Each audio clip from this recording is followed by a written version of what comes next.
नमस्कार साथीहरू, सधैँ जस्तो आज पनि शिक्षक सेवा र लोक सेवा आयोग तथा अन्य विभिन्न प्रतिस्पर्धात्मक परीक्षाका लागि सहयोग हुने गरी नेपालको भूगोल अन्तर्गत तराई प्रदेशसँग सम्बन्धित 15वटा बहुवैकल्पिक प्रश्न उत्तरहरू लिएर उपस्थित भएको छु। पक्कै पनि यहाँहरूले यो हेर्नुहुनेछ र आफ्नो मूल्याङ्कन आफैले गर्नुहुनेछ भन्दै सुरु गरौँ आजको हाम्रो प्रश्न नम्बर 1 मा छ, तराई प्रदेशलाई अर्को के नामले पनि चिनिन्छ? क मा पहाड, ख मा मधेस, ग मा हिमाली क्षेत्र अथवा हिमाल र घ मा भित्री मधेस। तराई प्रदेशलाई अर्को के नामले चिनिन्छ? तराई प्रदेशसँग सम्बन्धित विस्तृत जानकारीको लागि हाम्रो भाग 1 यही युट्युब च्यानलमा रहेको भाग 1 लाई हेर्न सक्नुहुनेछ।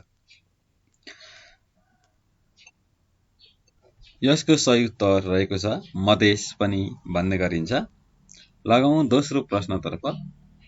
समय 30 सेकेन्ड रहनेछ। तराई प्रदेशको चौडाइ सामान्यतया कति किलोमिटरसम्म रहेको छ? 15 देखि 20 किलोमिटर, 25 देखि 30 किलोमिटर, 35 देखि 40 किलोमिटर, 50 देखि 60 किलोमिटर। तराई प्रदेशको चौडाइ। यहाँहरूले कतिको सही अनुमान गर्नुभयो? प्रश्नको उत्तर चेक गरौँ। यसको सही उत्तर छ 25 देखि 30 किलोमिटर। लागौं प्रश्न नम्बर 3 मा। तराई प्रदेशको उत्तरपट्टिको सिरानमा के अवस्थित छन्? के अवस्थित छन्? तराई प्रदेशको उत्तरपट्टि महाभारत र हिमालय, ख मा छ भावर र चुरे, ग मा छ सोमेश्वर र डुन्डुवा, घ मा छ दुन र उपत्यका। तराई प्रदेशको उत्तरतर्फ सिरानमा के अवस्थित छन् भन्ने कुरा।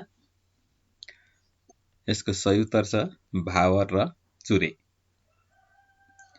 प्रश्न नम्बर 4 मा जाउँ।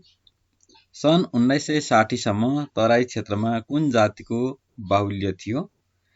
क गुरुङ, ख थारू, ग मगर, घ राई।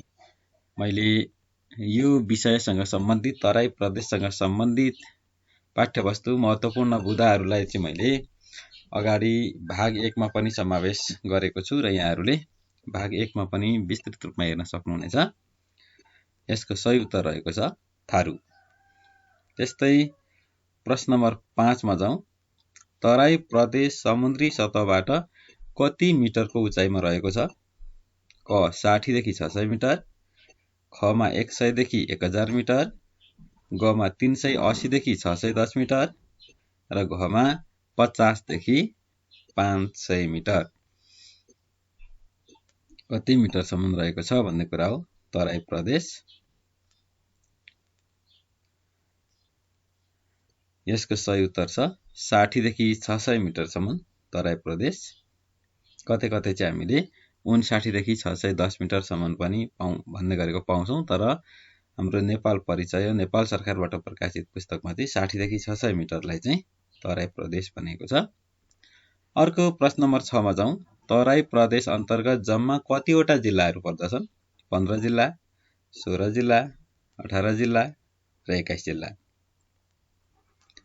यो स्थानीय सरकार सञ्चालन ऐनले हाम्रा जिल्लालाई तराई प्रदेशका जिल्ला, पहाडका जिल्ला, हिमालका जिल्ला, भित्री मधेसका जिल्ला र उपत्यकाका जिल्ला भनेर विभिन्न रूपमा विभाजन गरेको छ, जस अनुसार जम्मा तराई प्रदेशमा कति जिल्ला रहेका छन् भन्दा अहिले 18 जिल्ला रहेका छन्।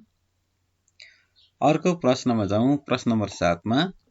विक्रम सम्वत 2078 को जनगणना अनुसार तराईमा कुल जनसङ्ख्याको कति प्रतिशत बसोबास गर्छन्? क मा 48.5%, ख 53.6%, ग 60.2%, घ 45.1%। 2078 सालको जनगणना अनुसार तराईमा कुल जनसङ्ख्या कति प्रतिशत बस्छन्? यसको सही उत्तर छ 53.6%। लगाउँ 8औं प्रश्न। तराई प्रदेशलाई मुख्यतया कति श्रेणीमा विभाजन गर्न सकिन्छ? 2 श्रेणी, 3 श्रेणी, 4 श्रेणी, 5 श्रेणी। तराई प्रदेशलाई मुख्यतया कति श्रेणीमा विभाजन गर्न सकिन्छ? हामीले मुख्य तराई, भावर, भित्री मधेस, हामीले विभिन्न क्षेत्रको बारेमा पढिसकेका छौँ भने हामीलाई थाहा छ र यसको सही उत्तर रहेको छ 3 श्रेणीमा। लागौं अर्को प्रश्न नम्बर 9 तर्फ। मध्य तराई कस्तो माटोले बनेको उर्वर क्षेत्र हो? मध्य तराई कस्तो माटोले बनेको उर्वर क्षेत्र हो? बलौटे माटो, मिहिन पाङ्गो माटो, घमा छ रातो माटो, अर्को घमा छ पत्थरिलो माटो। यो 4 वटा माटोको प्रकार मध्ये मध्य तराईमा कस्तो माटो पाइन्छ भन्ने कुरा हो। र यसको सही उत्तर हामी अब 2 सेकेन्डमा देख्दैछौँ। यसको सही उत्तर रहेको छ मिहिन पाङ्गो माटो। अर्को प्रश्न नम्बर 10। चितवनको दक्षिणमा कुन पर्वतमाला अवस्थित छ? कमा डुन्डुवा पर्वतमाला, ख सोमेश्वर पर्वतमाला, गमा चुरे पर्वतमाला र घमा महाभारत पर्वतमाला। यो चितवनको दक्षिणमा कुन पर्वतमाला अवस्थित छ भनेर प्रश्न छ। यहाँहरूले उत्तर अनुमान गर्न सक्नुहुन्छ। यसको सही उत्तर रहेको छ सोमेश्वर पर्वतमाला। लागौं प्रश्न नम्बर 11 तर्फ। भावर क्षेत्र समुद्र सतहदेखि कति मिटरसम्म चौडाइमा फैलिएको साँघुरो पेटी हो? भावर क्षेत्र समुद्र सतहदेखि कति मिटरसम्मको उचाइमा फैलिएको साँघुरो पेटी हो?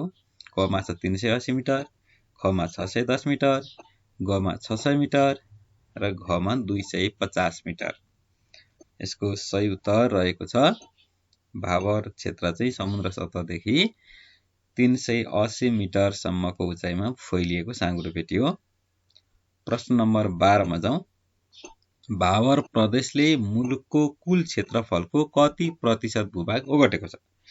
क 3.5%, ख 4.5%, ग 8.5% र घमा 10.5%। ख्याल गर्नुपर्ने कुरा छ भावर प्रदेशले मुलुकको अथवा देशको जम्मा क्षेत्रफलको कति प्रतिशत भूभाग ओगट्यो? भावर प्रदेशले ओगटेको क्षेत्रफल चाहिँ कति प्रतिशत छ भन्दा 4.5% रहेको छ। लागौं प्रश्न नम्बर 13। भित्री मधेस वा दून क्षेत्रले मुलुकको कुल क्षेत्रफलको कति प्रतिशत भूभाग ओगटेको छ? हामीले भित्री मधेसलाई दून क्षेत्र पनि भनेर बुझ्छौँ। यो भित्री मधेसले कति प्रतिशत क्षेत्रफल ओगटेको छ? कमा छ 4.5%, खमा छ 6.5%, गमा 8.5% र घमा 12.5%। भित्री मधेस वा दून क्षेत्रले कति क्षेत्रफल ओगटेको छ भन्दा यसको सही उत्तर छ 8.5% क्षेत्र ओगटेको छ। अर्को 14 नम्बर प्रश्नमा जाउँ। भित्री मधेस क्षेत्रको लम्बाइ कति रहेको छ? 12.8 देखि 16 किलोमिटर, खमा छ 25 देखि 30 किलोमिटर, गमा छ 32 देखि 64 किलोमिटर र घमा छ 50 देखि 100 किलोमिटरसम्म। भित्री मधेस क्षेत्रको लम्बाइ कति किलोमिटर रहेको छ भन्ने हाम्रो प्रश्न रहेको छ र यसको सही उत्तर रहेको छ 32 देखि 64 किलोमिटर। भित्री मधेस 32 देखि 64 किलोमिटरसम्म र लम्बाइ र 16 किलोमिटरसम्म चौडाइ भएको क्षेत्र हो भनेर हामीले यहाँ विस्तृत व्याख्यामा पनि देख्छौँ। र हाम्रो अन्तिम प्रश्न 15औं प्रश्न छ। मकवानपुर, चितवन र परासी, बर्दघाट सुस्त पूर्व परासी भन्नाले यी 3टा जिल्लालाई कुन भित्री मधेस भनिन्छ? पूर्वी भित्री मधेस, मध्य भित्री मधेस, पश्चिम भित्री मधेस अथवा मध्य पश्चिम भित्री मधेस। मकवानपुर, चितवन र परासी यो बर्दघाट सुस्त पूर्वलाई कुन भित्री मधेस भनिन्छ भन्ने हाम्रो प्रश्न छ र यसको सही उत्तर छ मध्य भित्री मधेस। हामीले तराई प्रदेशसँग सम्बन्धित 15 वटा प्रश्न उत्तर पनि छलफल गर्यौं र आशा छ यहाँहरूले पनि 15 मा 15 वटा प्रश्नको उत्तर सही दिनुभयो होला। यस्तै महत्त्वपूर्ण जानकारी र यस्ता महत्त्वपूर्ण विषयवस्तुको लागि हाम्रो च्यानललाई सब्स्क्राइब गरी लाइक र कमेन्ट गर्न नभुल्नुहोला।